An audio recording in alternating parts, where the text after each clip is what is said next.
Welcome to the Food Professor Podcast, presented by Cattle, Season 6, Episode 6. I'm Michael LeBlanc. And I'm the Food Professor, Sylvain Charlebois. Our very special guest on this episode is Bryce Lobreau, co-founder of 8 Acres, joining us from beautiful southwest Manitoba. 8 Acres was founded by 2 young farming lads and their families. Bryce manages the organic cattle farm, and his partner Ben manages the grass-fed. And they're one of the few story brands in Canadian protein and beef. I can think of Noble Bison, who we've also had on. I was so impressed. I mean, he's both a hands-on cattle farmer, rancher, and I thought a very savvy brand forward marketer as well. Oh, absolutely. 3,000 heads of cattle. That's a lot in organic. Like the organic space is, as we know, a premium space, but beef is premium now. So he's premium of premium, essentially. And so I was really looking forward to our chat with him. The beef industry is really changing right now, but and I do think that the momentum is on Bryce's side when it comes, because people will want to spend money on good protein. Because if they're asked to spend money on beef, might as well spend a little more. And that was such an interesting point he made. We'll hear it when we get to the interview. But he says, if you're paying that premium, why not step up for a small premium? And in fact, it's not always a premium to get organic or grass-fed. So I thought his insights were fantastic, and so it's a great interview. So stay tuned for that later in the episode. All right, it's October 1st. It's October 2nd when folks are listening to this. We're recording it October 1st. So we're in October anyways. Like many Canadians, turning their minds to the rapidly approaching Thanksgiving dinner. As you know, Sylvain, I am a massive turkey fan. I know. Although, as you also know, I'm under strict orders from the family to cook it in a fairly conventional way. Yeah, I know. For Thanksgiving. Disgusting. Too dry. Well, it's delicious. It's too dry. No, not the way I cook it. Actually, you're a good cook. You know what you're doing. But a lot of people out there don't know what they're doing. They overcook. I generally, if you want some advice, everybody tune into the show, Last Quest Barbecue. But most people overcook and dry out turkey, which is easy to do. Like turkey. Which is easy to do, but I've got a bunch of episodes about how to cook amazing turkey. Anyway, this isn't brought to you by the Turkey Canadian Association. You did some surveys, as you always do, and it's a really great way to anchor in overall the food basket and are Canadians paying less, more, sideways. So once again, you did that for 2025. Will Canadians be paying more for their Thanksgiving feast with their families this year, or less, or about the same as last year? Yeah, so we actually use AI to actually assess the situation when it comes to Thanksgiving shopping.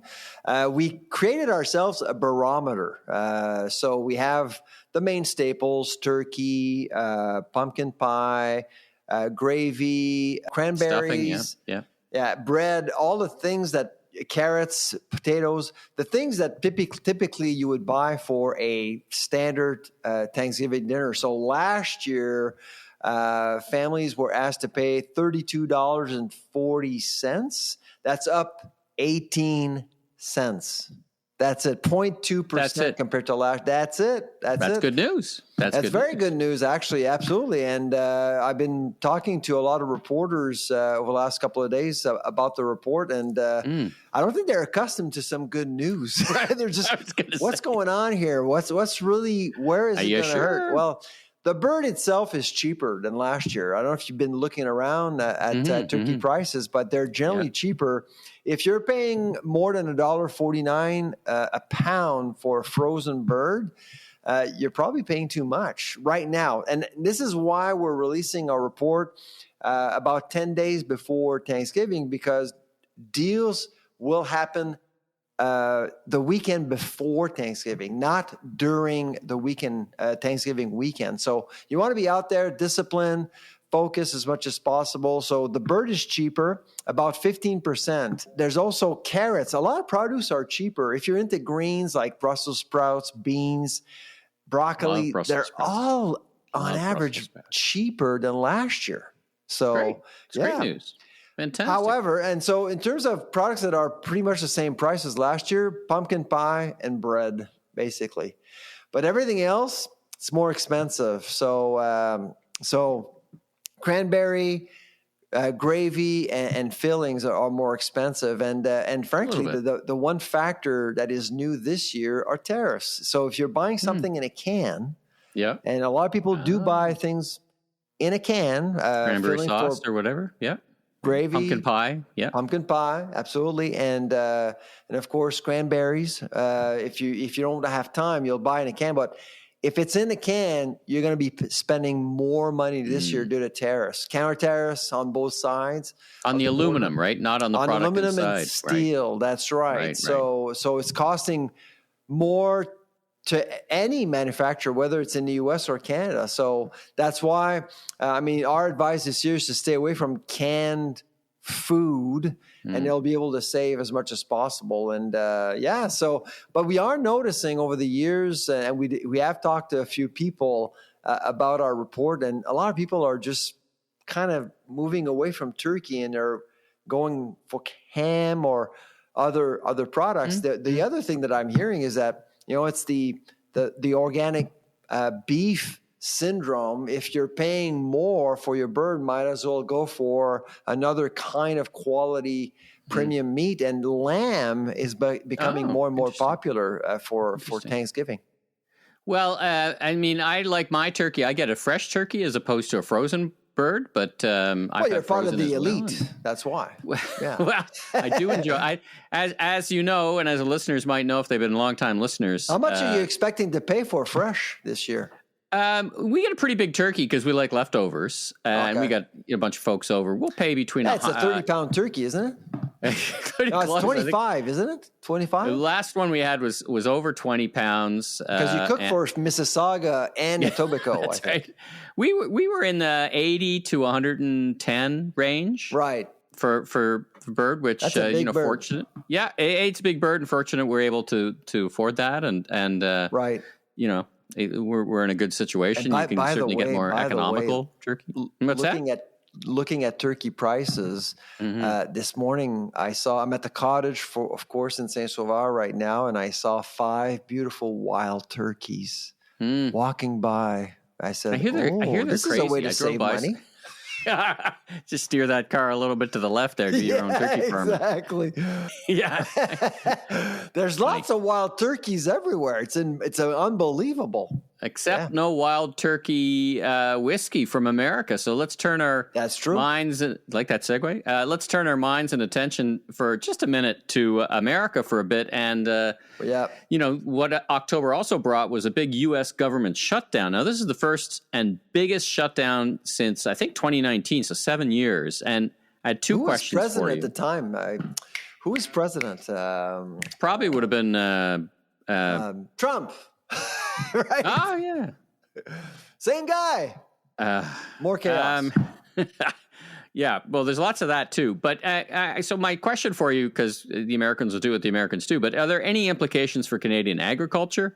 Were there any lessons from last time? I mean, the border, there's lots of food that goes back and forth and safety and all that stuff. But how are you thinking about, in the short term, certain people in the government, like border folks, are mandated, they're mandatory, they'll continue to work, but there's probably that in food inspection. I don't know. Like, how do you think about when a government shuts down in the U.S. and implications? Well, the last shutdown Canadians? under Trump was 35 days or something, and in 2019 we did see delays for food safety inspections, for example. We saw delays for research as well. FDA testings for health, and so we are expecting some level of influence with the shutdown, but it really depends on how long it's going to last. But we do rely heavily on the United States, and over the last few months we kind of forgot that we actually have a highly integrated economy, but we still do. We still do. So. A lot of businesses do business with the Americans, and obviously that certainly is something that it concerns a lot of Canadian companies. So it really depends on how long this is going to last, but it's a bit messy. I just wonder. There is no equivalent in Canada. I was wondering to myself this morning, if we were to see a government shutdown at the federal level in Canada, would people actually notice? Well, we're experiencing kind of one now. Canada Post is on full walkout strike, and it's relevant to our. That's right. I'm not getting email. I'm not getting mail anymore. Oh my goodness, my world has turned upside down. What are you talking about? Well, listen, hey, listen. Our listeners, the grocers, use Canada Post to distribute flyers. So I would argue, or I would posit, that there's a lot of people who shop those flyers and do comparison shopping. Now, of course, you can get them online. Flip? A lot of people use Flip, but a lot of people like to just lay them out on the kitchen table, right? Millions and millions of these flyers. It's about 25-30%. Yeah, absolutely. Right? Yeah. And it's not. I would say that there are people who are shopping at the value end of the scale that need flyers. So it's not without its damage. And in our business, there's a bunch of our business, bunch of people who use Canada Post for moving goods and product around on packages, not just checks. Right. So as a comic in all seriousness, we hope that kind of wraps up. I guess we're experiencing a little bit of it now. We'll see. We'll see what happens in terms of a Canadian shutdown. It's interesting, though, right? There, who would have to work and who must work. And anyway, let's talk about something else in terms of Canadian government, pistachios. So I have a couple of things. I heard about this pistachio issue more connected to this chocolate bar, the Dubai chocolate, that it seemed to be the Dubai chocolate bars were suffering from bad pistachios. But now I saw this announcement that we're banning pistachios from Iran. First of all, why are we doing business with Iran? Don't they sell drones to kill our partners in Ukraine? Okay, separate issue. And then I found out Iran is like the number 2 maker of pistachios. But once again, why are we doing business with Iran? But anyway, let's talk about pistachios. I mean, because they grow pistachios, and chances are we're not actually directly buying from Iran. They do come from Iran, but we actually go through agencies and companies from the United States probably and other places basically. But this recall, food safety problem caused by salmonella, for people who still don't know. Who have been living under a rock, because this is a story that keeps on giving. It's been around for months and months and months, which is really unusual. And this is what happens when you deal with an ingredient. It's always difficult to really pinpoint the source of the contamination. And that's why you're absolutely right, Michael. There were rumors here and there. And of course, a lot of people talked about the Dubai chocolate because, well, there was a TikTok moment about that, and people they were able to relate to that. But pistachios is in many different products, and chances are right now is that no one is carrying a contaminated product. As a grocer, of course, everything has been pulled, but my guess is that there's probably still a lot of people out there, consumers, who may have contaminated products in their homes with pistachios. So there's been so far 16 hospitalizations in Canada. Wow. So and I don't think anybody has died yet, which is great. I mean, it's a good thing. But this is what we know so far. So be careful out there. If you have anything with pistachios, I would certainly get rid of it, or at least consult the ever confusing CFIA website. Right. Don't consult that. You blow your mind. Well, if you actually look for pistachios, there's probably 120 alerts now. I mean, it's just right. That's why this is the food professor talking to everyone right now. If you have pistachios in your cupboard or in your fridge, get rid of it.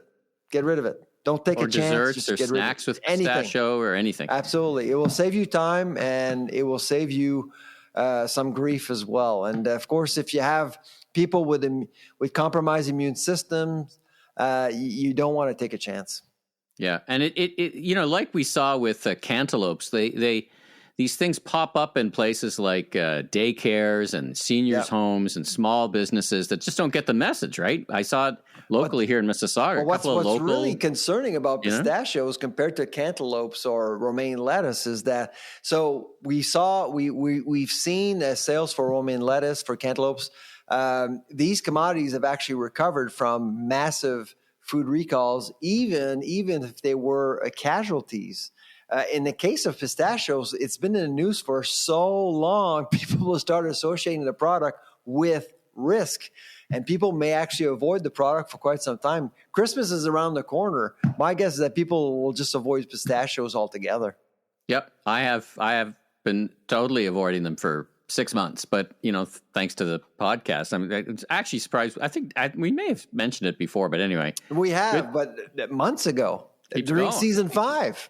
It keeps going. And by the way, if I didn't ask the question before, why are we buying stuff from Iran? Okay, I'll move off that. Even from Americans. Why are Americans buying stuff from Iran? Anyway, don't they bomb Iran? Anyway, okay, not a political podcast. That's beyond the pod. Beyond the pod. Yeah, food unites us, Michael. I guess. Food unites us. Okay, we shouldn't be judging. Yeah, okay? I'm judging. I'm very Kill judgy people for about other these reasons. Kind of things. Yeah, I'm very judgy about these kind of things.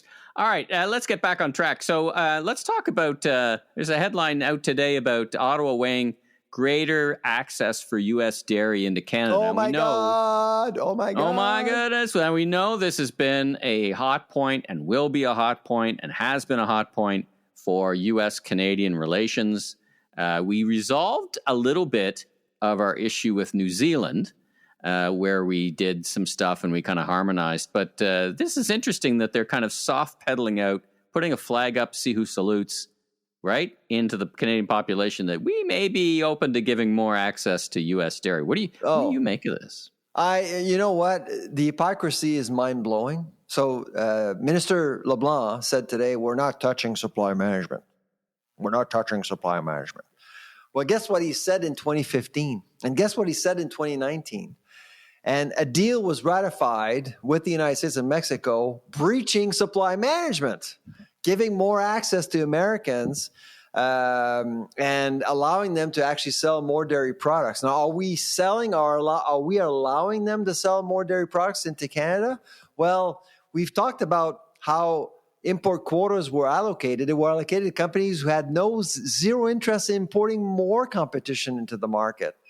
And so, and the Globe and Mail with Kate Kelmore, she did a fine job portraying exactly what was going on. And for many products like yogurt, for example, cottage cheese, we're way below our quota. We're not importing nearly as much as we should. And so that's one reason why Americans are upset with us. And the other reason, of course, are tariffs. I mean, I don't think the bill that was adopted, Bill C-202, that was adopted by Parliament, is actually going to protect anything. It's a useless bill. It's not going to protect it because at the end of the day, the government will actually do what it feels is right to get a deal with the Americans. Okay. I mean, this topic has been considered a third rail topic in Quebec. We know we've got a heavily Quebec biased cabinet. Do you think, all that being said, that they're kind of floating up a balloon to see what happens and testing the mettle of the Quebecois voter? Because most of Canadians would, not care as much. There's a small group of people who would be passionate about this, but the average Canadian, they're trying to measure how much the compensation should be. That's basically what they're doing. So they'll Canadians will give more access to the Americans, but really, I mean, is that the issue? Sure. But the main issue is, how will supply management work in an open economy? We have not figured that one out yet. All we're doing is we're ratifying deals and sending checks to dairy farmers. That is not sustainable. So either we send a huge check, i.e., $30 billion to all dairy farms so we can get rid of the quota system and go on and move on. Like New Zealand. Or we figure out supply management 2.0. Yeah. That's really the question. Yeah. And it has nothing to do with Trump. Trump doesn't care about supply management. He doesn't know how it works. But this is a domestic issue. And I hate to see politicians continuously avoiding the issue, the real issue. Market access, there's going to be more products coming from abroad, but it doesn't solve our problem. You know, you just got me thinking about something. I don't know if you saw this in the U.S., and I wanted to land it in the Canadian context. Their deals guy, Scott Benson, was on his phone in the UN, and somebody took a picture of an email that was on his phone, and it was a complaint that Argentina had just don't cry for me, Argentina, that they had gotten funding from the U.S., but then they lowered their price, and now the Chinese are buying all their soybeans, and the U.S. farmer, I heard them call it Farmageddon. So it's not just Canada that's having trouble with all this stuff. It seems the Chinese they're buying soybeans from. Oh yeah. Apparently they haven't bought soybeans from America since the spring. Yep. I was shocked at that. Yeah, because they have Brazil. And they got Brazil, and now whatever Argentina. You talk about writing checks. Somebody's going to have to write a big check here to the American farmers soon, right? Yeah, American farmers are in peril. I mean, they're having a hard time, and there are shows to support them. If you're in the grain business, you're hurting because your costs are way above anticipated revenues this fall for sure. And it's not because they're not producing; it's because it's good crop prices are here. Prices are flat, and so they're having a hard time making money. In Canada, we do have a support network for them, so we're not feeling the urgency in Canada.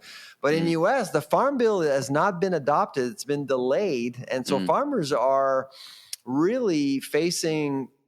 Some of them are facing the abyss. I mean, a lot of them are younger, highly in debt. And so it was a good thing that the Fed actually did reduce its benchmark last week, which really helped.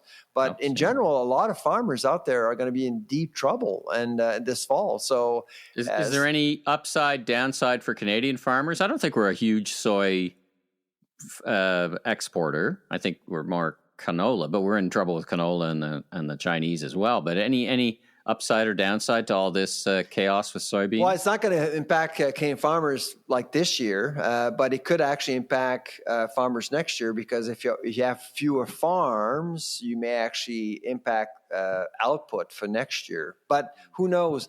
Like, there's lots of things going on right now. A lot of, like in Canada, a lot of farmers are likely going to move away from canola because of China, for example. What do you think they'll move to? I keep saying that to people, and they ask me, to what? Like, what would they do? Rice? What would they? Not really. That's I mean, soybeans is I would say soy, wheat. Those are things that perhaps there's a market for. What does India want? Are getting more. Sylvain, let me ask you the question. What does India want? Well, yeah, pulses for sure.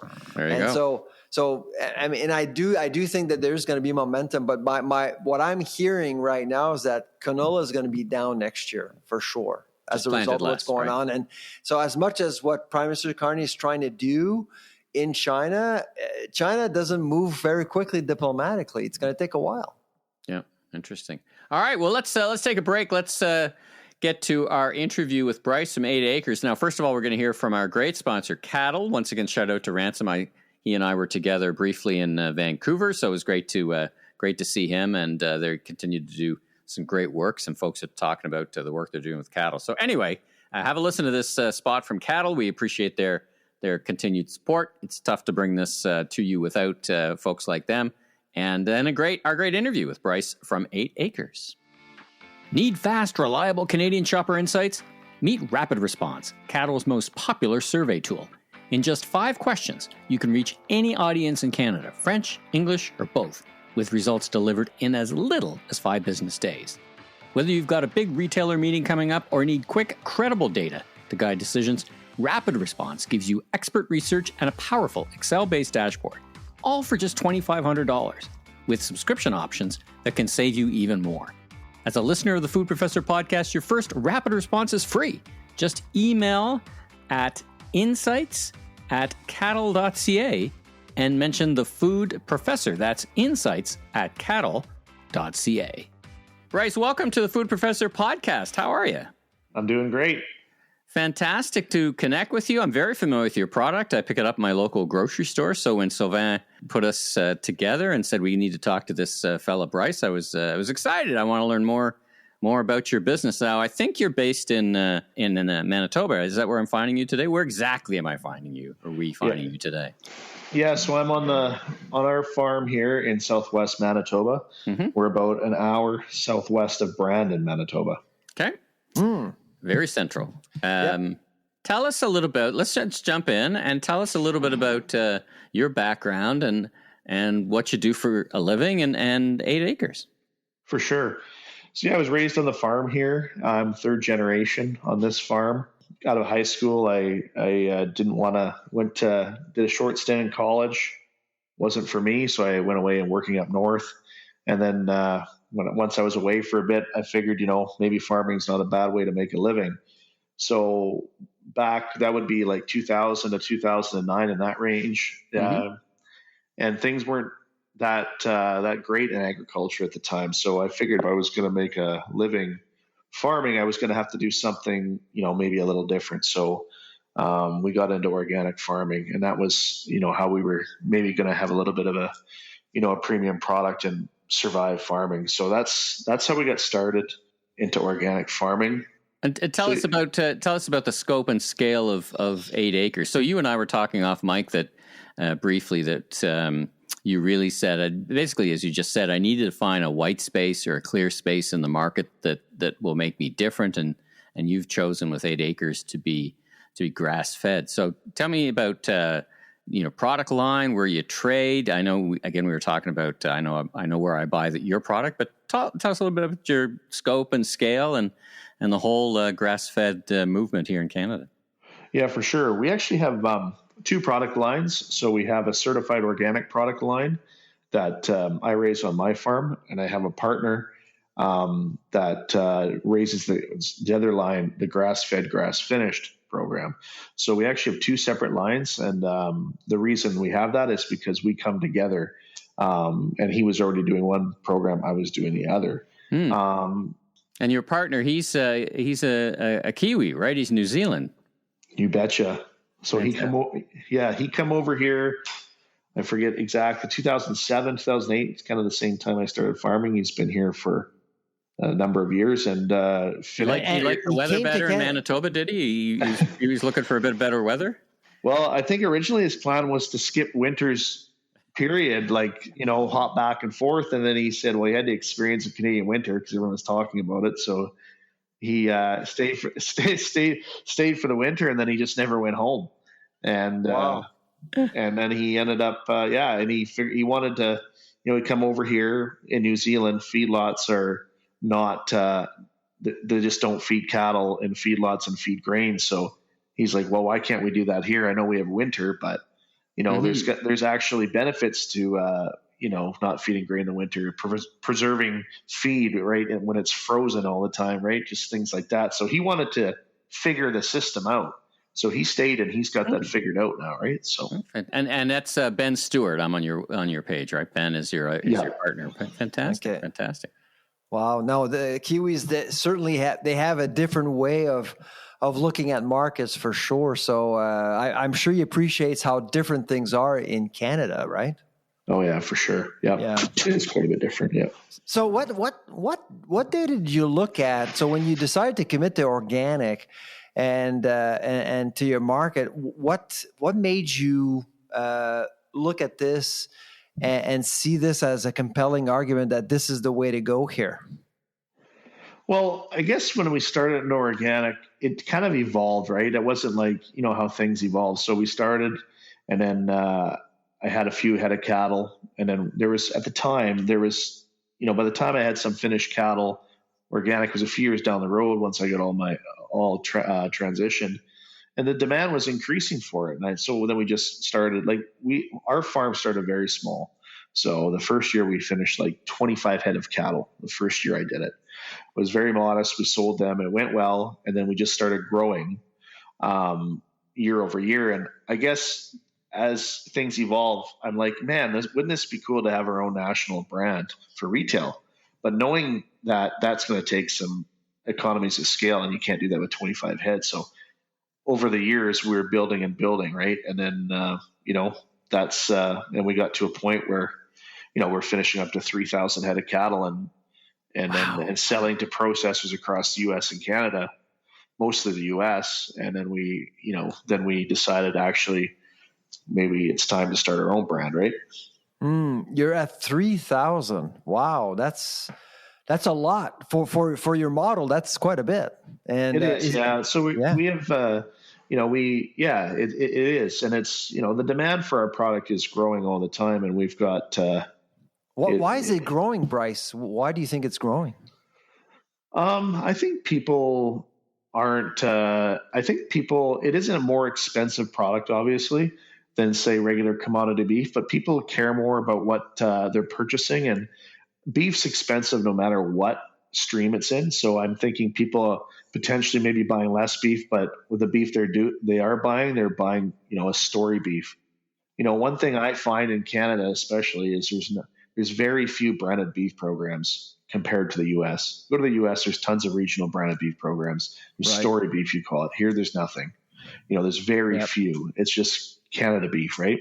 Canadian. Exactly. So I think that's why we're getting a lot of traction, because, we have, our branding is, about me and Ben, and our pictures on the back of the package, and there's a story, and someone emails us, we answer them, right? So I think about Sylvain, and Bryce, I think about Noble Premium Bison in that same kind of story. They have a brand. That's one of the exceptions, I would say. Would you agree, Bryce? 100%, because their stuff is our brands are sold beside each other in a lot of chains, right? Like are they? Okay. Yeah, you see Noble Bison and you see our stuff beside them. Interesting. So, yeah.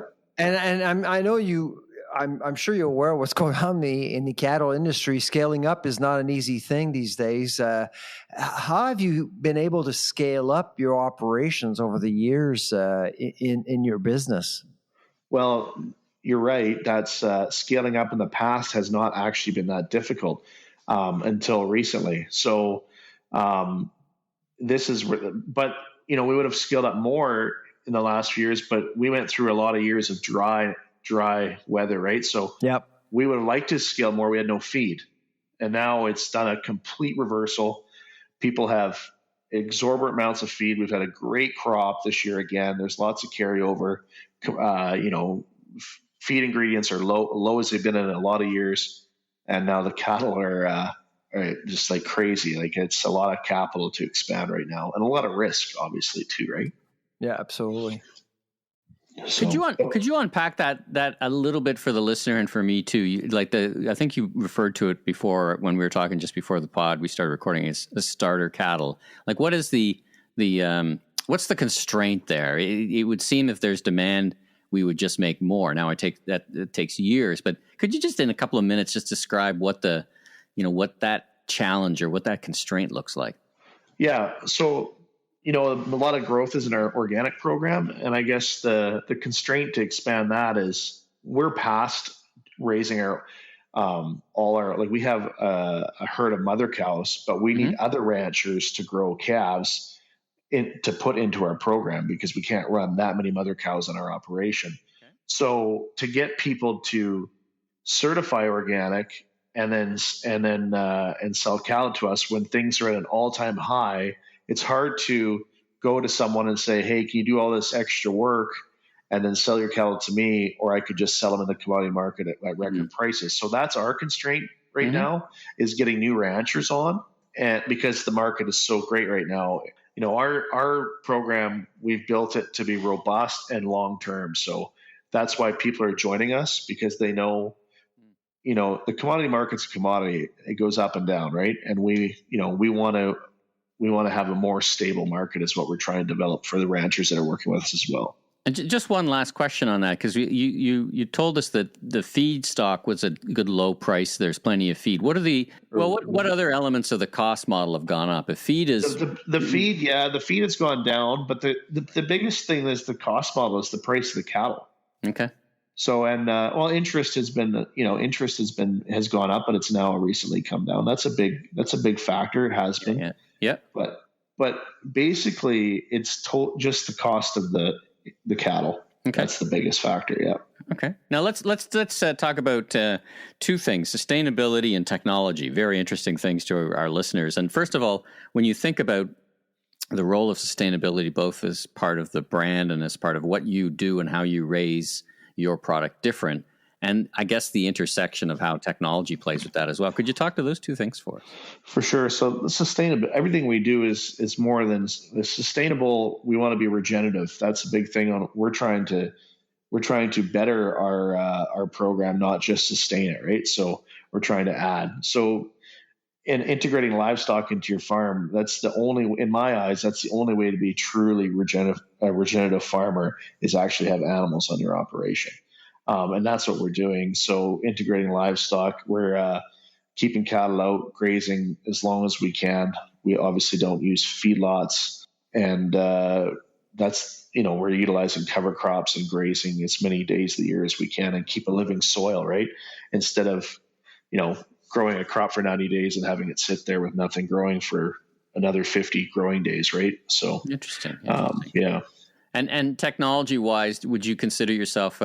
We've talked to many farmers, and the first thing I learned at the beginning of this podcast is farmers are technologists as much as anything else. Does technology play a big role in how you raise your product and get it to market? Yeah, for sure. I guess I don't really think of it as much. There's a lot we use, but I don't think of it in particular. Right. But it's just because it's what we do, right? But we're obviously using lots of. We're cattle farmers, so there's not as much technology in this space as say like in crop farming. But some of the things we're working on is we have live streams on the farm, which we're not quite got fully the way we want yet, but it's back to our transparency with our consumers is having a live camera feed to see our livestock. It's funny what people watch, right? I like watching Nate the Hoof Guy on YouTube cleaning cow hoofs. I don't know if you ever watched that. Yeah. I find it pretty compelling, actually. Oh yeah, it's like we were at show CFHA in Vancouver last year, and we had the live stream of the show, and we were at calving at the time. It was in the spring, so you can see new baby calves, and people just love it, right? Once you explain it what it is, it's just like, well, these are the cattle. Do you think they're happy? Because everyone's concerned about animal welfare, and then it's just because that's what we want to be, an open book. We don't want to hide anything. So anyone, like, we get consumers emailing us, says, can we come and visit your farm? No problem. But it's set up a time, and we'll make it work. So my favorite saying is we were talking about Vince Breton, and who likes to say a great life and one bad day for his animal. yeah, I've heard that many times. Yeah, you betcha. Last question for me. Then I'll pass the mic back to Sylvain. I mean, you're a Canadian entrepreneur. You're on an amazing journey. As a Canadian entrepreneur, what's your experience, both good and maybe not so good, or could be better around the Canada's ag food system for startups like yours? Is there help? Do you get the help you need, or are there roadblocks you wish would go away? What are the kind of things you think about in that vein? Well, we're kind of in a space that's very how do you say that? Like, no, there's not a lot of. It's all a lot of big players, right? So we haven't had very little help from anything, and we've tried working with the provincial government, and that hasn't worked out very well. It's just like seems like the attitude is no one makes a decision. No, you don't make a decision, you don't get fired type of deal. It's like, right. And I just government is that what you're saying? Yeah, and so we haven't had anything that's helped us out along the way, really. It's we've been fortunate to have some good partners on the processing side. That's the biggest constraint in the business we're in, and we've been able to have good processors do third-party processing for us, and that's been key to our success so far. The one question I really want to ask you on the pod today is this issue about beef prices. Of course, I think everyone knows that beef prices have actually gone up significantly in recent years for reasons both you and I know. How has that affected your business and the attractability of your products in general?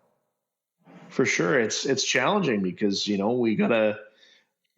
have to survive, so we have to raise prices, right? And I don't like doing it, but So our prices are probably lower than they should be right now. But you're always in our business, you got to think of it that the cattle were actually that are at the cattle that are at the supermarket now, those cattle were bought 12 months ago, or it's the ones that it's the ones we're purchasing now from other ranchers that are the really expensive ones. So that's actually going to be another 6. Could you give us a sense months. of how much a calf actually is costing right now versus say 2 years, 3 years ago? I just saw a memory come up on something in 2022. There was we'll use a 600-pound steer. It was worth about $1,600 to $1,700, and today they're worth $4,000. Wow, that's a lot. Yeah. But that doesn't equate to profit, though. But that doesn't correlate to profit, right? There's that top line. Do you consider? Sylvain often describes farmers as price takers. How do you feel about that? Well, that's the reason I'm doing what I'm doing, is to not be a price taker. So that's why we've developed 8 acres. So we have a vertically integrated system, right? But in the commodity market right now, the people that are making out, and they should, because they've had a lot of decades of rough years, is the cow-calf ranchers. So the farmers that are raising these calves and selling them at that 500 to 700 pounds, they're doing really well right now, but they have not done well in the last couple decades. It's been there was a little bit of a run up in 2015, but that didn't last long. So those guys are now making the money, right? So yeah, absolutely. Now, I actually did see a report in the U.S. Showing that prices for conventional beef have gone up, but to a greater extent than, say, organic beef prices. Organic beef prices have actually gone up, but not as much. Is that something that you're seeing, or is that report wrong? Or well, like when we sell our beef, we don't, in a commodity system, it's more of a supply and demand weekly negotiation on price, or monthly negotiation, where we try not to change our prices often. So you'll get ebbs and flows more in the commodity market, where you'll get certain cuts go way high or way low, where we stay more stable, right? But I would agree with that, because I think the commodity beef was too low to begin with, so that's why you see this bigger jump. But yes, I would agree, the commodity beef has come up in a greater percentage than the organic, for sure. It could explain partially why there's greater demand for your product. I mean, at some point, people are probably saying, well, if I'm asked to pay this much for my regular cut, why not try something else? I guess. Exactly. Yeah. And I'm a farmer, and farmers, I don't know if you guys have ever heard of this. It's called farmer guilt, and farmers are bad for not like, I don't want to raise prices. Like I don't like doing that. I don't want to do that. Because we've had this conversation with our team many times, and they said, "Oh, Bryce, we have to raise price." And I'm like, "Oh, I'm worried about, we'll lose sales." Right. In the past, every time we raise price, our sales go up. So, but I think I think we're getting to that point though, where there is going to be some pullback, because it only can go so far, right? Oh, absolutely. Yeah, absolutely. I agree with that. So I guess my last question to you, Bryce, is how do you see your business grow over the next 5 to 10 years from now? Do you think that like anyone, you're facing some headwinds, but there are several opportunities out there. So how do you see your business grow over the next 5 to 10 years? Yeah, for sure. It's challenging to predict, because you don't know what's going to happen. But I think demand is there. This little bit of a high, like this is not going to last forever. So we need to, when we started, our challenge was getting sales, and now the pendulum has swung to now we have supply. We need to get more supply on. So that's the next biggest thing. So we're working hard on bringing on new ranches to work with us. And then once we get down the track with some more, we can go after some newer big accounts with some scale. So we want to, in 5 to 10 years, we hope to be, processing 3-4 times as many as we are now. Right. So that's the goal, and be able to service some big accounts and make organic and grass-fed beef, Canadian organic and Canadian grass-fed beef, mainstream in Canada, where you can get it at any retailer for a reasonable price. The chatter out there is that if beef was not a luxury product, it is now, and it will remain so for a very long time. Do you agree with that? Yes and no. Like I think ground beef is still a staple, and it's still not really overpriced, but the higher end cuts are definitely overpriced. I do believe that people are problem solvers in this world, and the best cure for high prices is high prices, and people figure ways out to, whether it's the processors or the retailers, so, they're importing all different kinds of beef to try and put pressure on the domestic market. Like there will be factors that bring down, there's one factor is we're short of cattle. That's one factor, but there's many other ones that can change the market. You can't just look at one, because demand can diminish, and all of a sudden, before you know it, we have enough cattle again, right? And then, yeah, absolutely. Like the Mexican border being closed to the U.S., Mexican cattle going to the U.S. closed right now, that's got a major effect on the market too, right? So. Mm-hmm. Well, Bryce from 8 Acres in Manitoba, thank you so much for joining us on the Food Professor podcast. Thank you. Thank you for having me. All right, we are back. Now, you sent me this note, and I was kind of, we've been thinking, and it's been a terrible year for forest fires from coast to coast, Newfoundland, every province. And I was reading an interview with Wab Canoe, Premier Canoe from Manitoba. Man, they had a tough season. There's a lot of questions. And of course, when trees go on fire, they release all their carbon all at the same time. So we're way behind our targets for carbon, but there seems to be an unexpected upside. Talk about it. Yeah, Ed White with Reuters, who I actually believe is one of the best ag reporters out there, actually interviewed a lot of farmers, only to realize that perhaps the smoke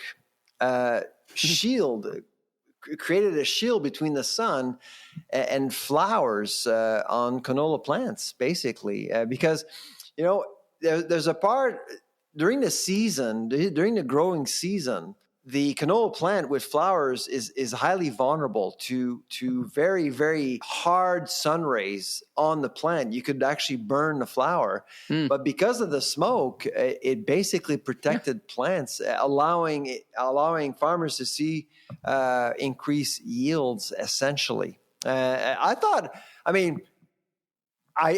read his report. It wasn't overly highly scientific, but it's a really interesting hypothesis, I think, because when we think about wildfires in agriculture, it's always negative, right? Yes. I thought that spin was really interesting, seeing, so we have to cope with the smoke, but perhaps the smoke is helping farmers in one other way. Man, it's so complicated, right? Yeah. It's climate change and forest fires and all that. I'm not suggesting that we need more wildfires. But, yeah, right. That's the last thing. But wildfires have been around for centuries, and so we have to cope with them no matter what happens. And so, but I think it's an interesting hypothesis to understand. Okay, there are downsides to wildfires, obviously, but perhaps there are unintended benefits. Benefits. Yeah, that's a great way to put it. I saw this, moving on, I saw this article in the New York Times, and I was reading about the world of sushi in the U.S., and a couple of things jumped out at me. And one was the hyper growth of sushi as a category. And two, that, who do you think the number one seller of sushi is in America? You know what? I do not know. You'd think, I thought, some specialty chain or whatever. It's Kroger's. The grocery department store sells more sushi than anyone else. I was like, what? The number two grocer in Canada, in the United States. Wow. Like where did that come from? Turns out the data came from Circana, then the U.S. Circana folks. So I reached out to our good friend Vince from Circana, who will be with us, by the way, at the coffee conference that's coming up. And I said, is this happening in Canada? And he got back to us. Thank you, Vince. And he tapped into Circana and his Crest Food Service data, and he says not really. First of all, what you and I thought, the specialty folks are really doing the lion's share of sushi, and other categories like Indian, Mexican, Thai, they're also on the rise. Like along with all boats are floating, so to speak. Not surprising. We have a very international country, but it seems like we like our sushi, but not as much as the Americans, which I think is interesting. But it gets me thinking some days about more and more, not just culturally, but the way consumers behave continues. We're more similar than the Americans than different from a consumer perspective. But now there's big differences, right? The U.S. consumer is facing down higher tariff costs over the holidays that are finally going to hit them. We don't have that here. They've got zero de minimis now. We don't have zero. There's a lot of things that are nuancing differently. Now, you made the statement last episode that generally Americans eat out a lot more than Canadians, right? So they do. Did any of this surprise you? And B, are you a sushi fan at all? Well, I mean, I remember my wife and I went on a honeymoon and we took a cruise. We actually went on a cruise to Bermuda. It was right after 9/11. Americans weren't flying. They wanted to cruise all over the world, but they weren't flying anymore. Do you remember those days? 2001? Mm-hmm. Yeah. And I remember during the cruise, there was a couple of sushi nights. On the ship, there were 3,000 passengers. Okay. There were only 15 non-Americans. 15, okay, including us. During sushi night, it was me and probably 5 or 6 people. Huh. Yeah. Yeah. Now, this was almost 25 years ago. Wow. But it told me, it really told me that some Americans actually enjoy sushi, but it's not as popular, I think, than in Canada, in my opinion. Okay. But when hamburger night came along or hot dog night came along, oh my goodness, you couldn't get a seat. And so now speaking of hot dogs, I don't know if you caught this. The Blue Jays, congratulations, go Jays. Yeah, go Jays. Made the playoffs. Did you know that they had a buck-a hot dog night going on? Oh, yeah. And then they would put the counter up on the stadium. Yep. They hit their franchise record. You know how many hot dogs they sold this year? I think it was 800,000 or something? 800,000 hot dogs. Whoever thought of that? I know that? Why? Because I visited the Kraft Heinz plant in Montreal a few weeks ago, and they're behind that campaign. They wanted to sell more ketchup to the Rogers Center. So how do you sell more ketchup? You sell more hot dogs. My goodness. Congratulations, by the way, to whoever came up with that campaign. Yeah. They should get promoted because what game changer. Like hot dogs are, maybe that's not the 800,000 hot dogs. I know. That's a lot. That's a lot of hot dogs per person when you think about it. A lot of hot dogs per person. I know I know people were trying to do one an inning, and then when it went into extra one innings, an inning, one an inning. They're not huge dogs. I mean, they're snackable dogs, but still, Anyway, of course, they were younger and a little more. It's now our pride and joy in Toronto. That's right. Like we're hot dog. Actually, when I saw it when I came back from my visit from Kraft Heinz, I actually looked up like which stadium sells the most hot dogs, and went on ChatGPT and asked a question. They couldn't come up with an answer. They don't know. Yeah. There's no data on this. Well, so basically, it's kind of funny because Toronto used to be known as the Hog Town, right? Hogtown, that's right. Hogtown with all the. I think it's actually fitting if we're the king of hot dogs. That's right. Hogtown should be the king of hot dogs for sure. Well, let's finish up with something else. If Toronto is hot dog nation, or at least the Jays, your great book, Poutine Nation, see it, out, released now in English across the nation. Tell us about where it's available, when it's available, and there it is. If you're on YouTube, you can see the Poutine Nation. It's great font. It looks great. Tell us all about it. Now, first of all, actually, tell us about what the book does in case people forget it, like what's the story that it chronicles, and then tell us where we can find it. Yeah, absolutely. Of course, the original Poutine Nation book was released in French back in 2021. And since then, actually, we were looking for a publisher in English, and the University of Toronto Press agreed to publish my book with some additions. And so, of course, the University of Toronto Press is an academic publisher. But they allow me to really keep it simple. And of course, there are 2 sections to the book. The first part is it's about the history of poutine. And of course, that's where the University of Toronto Press helped me out in terms of the rigor, in terms of the research that was required to really, demonstrate beyond reasonable doubt, because it is a contentious issue in Quebec, right? People are not, they don't agree in terms of how, about the origins of poutine. So that's the first part. The second part is all about the pilgrimage, me touring the world and finding poutine and experiencing poutine from all over the world. It was really a fun book to write. So this is my 9th book, but it is the only book I've written in the first person. So there's a lot of me in that book. So I actually reflect on my youth and how I discovered my first poutine and what we did at night and what we shouldn't have done at night, sort of thing, as teenagers, But it's just great stuff. And I actually wrote this entire book on flights, to be honest. So it was great. Well, I love the book because it, that journey from Farnham to the simple food that became an international success. And of course, I enjoyed some wonderful poutine in Lévis when I was in Quebec City with my wife. Wonderful Quebec City. As well as a Michelin star, but we also had some great poutine, and congratulations. Now, can I buy that at my favorite bookstore? Where can I find it? Well, you just go online at the University of Toronto Press, and to be honest, I don't know. Like the official launch is October 16th, but I got my copies.